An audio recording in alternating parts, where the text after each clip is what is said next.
Alright, so I saw this new um, flick of 2021 called A Stay, which is about two couples. They're having problems. They want to go on a weekend getaway and to a secluded house with a weird, odd caretaker, and strange things start happening with the caretaker. That's it. But not really. I will say the acting in this is fine. Acting's not really a problem. It's the story that's trying to be told, and they think they're being clever with stuff, and this where spoilers. I mean, you can basically, if you've seen like a lot of either soap opera or a lot of Lifetime movies, you know where this is going.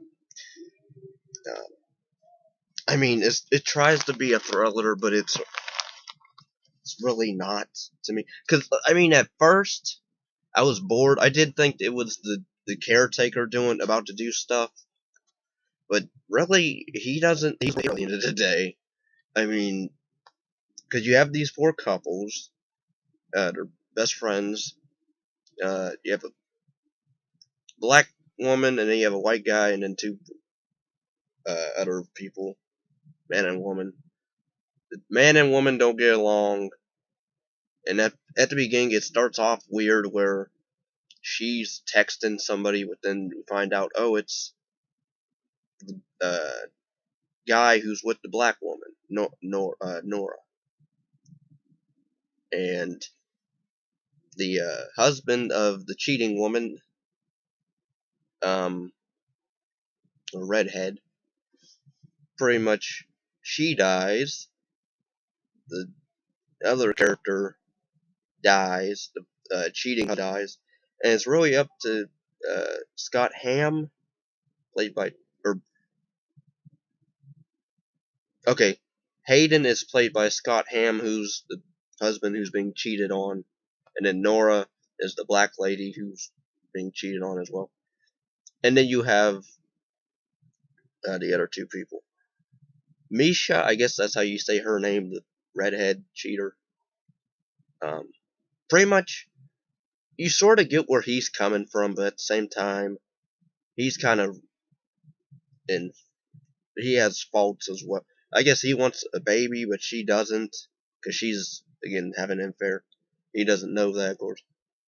And the movie tries to play it off like, oh, as soon as they get to this house, and then they meet up with the caretaker, Bo Lee, and he acts odd, but he's not really.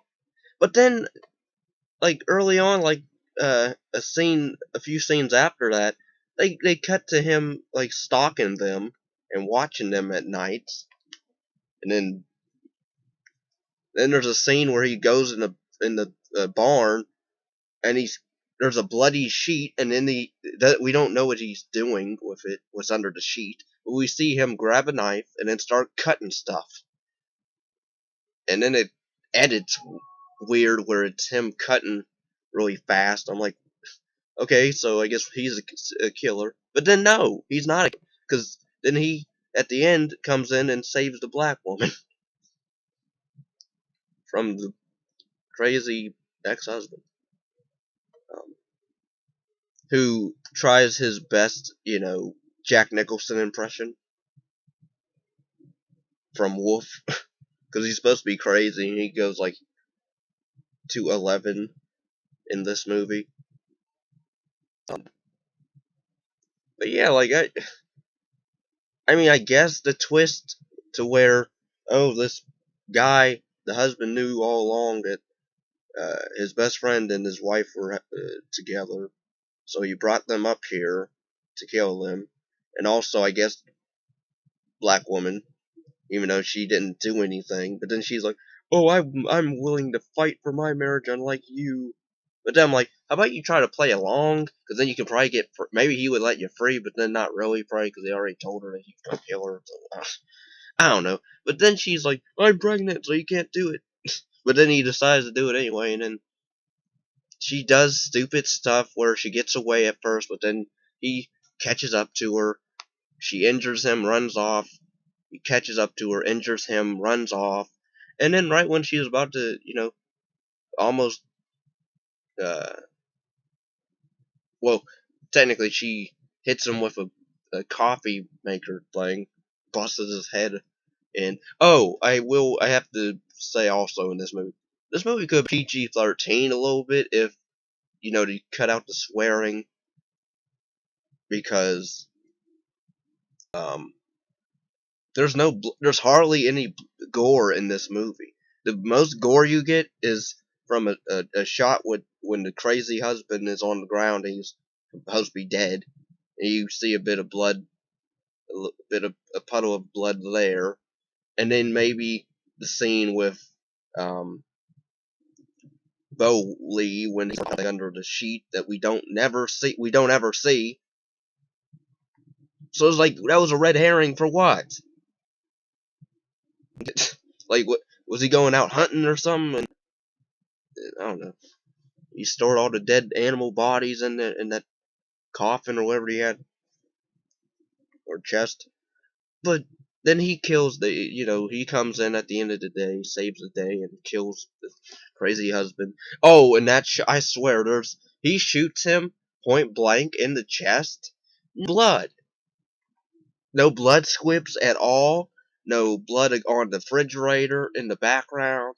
No nothing. It's just he just jumps against the fridge and then falls over. I'm like, wow. And even the first kill with his best friend, he kills the best friend, stabs him multiple times, and then it's terrible because they actually show you, oh, he just has a few little tiny blood drops on his shirt. We don't get to see like the carnage under below. So I'm like, wow. Again, this could have been PG-13 if you cut out like the swearing. Unbelievable. This gets an R rating. For what? They tried to be, I don't know what they were trying to do. Oh, it's not really the farmer. Usually it's because they also reference Texas Chainsaw Massacre, and well, except for the beginning of it. But the other Chainsaw films I can watch, at least the character. This movie, but each other. But yeah, overall, like I didn't really care about anybody else, because then the black woman, she's the last. I don't really care for her, so I can't really say I cared for her character. Everything else, like the editing was odd a bit, and some camera angles or shots were weirdly placed. I mean, this is an extremely low budget film to where they can't afford gore, let alone somebody being shot point blank in the chest and no blood squibs at all. And they show him being shot. So, so I don't know with this film. I wouldn't watch, I would say pass.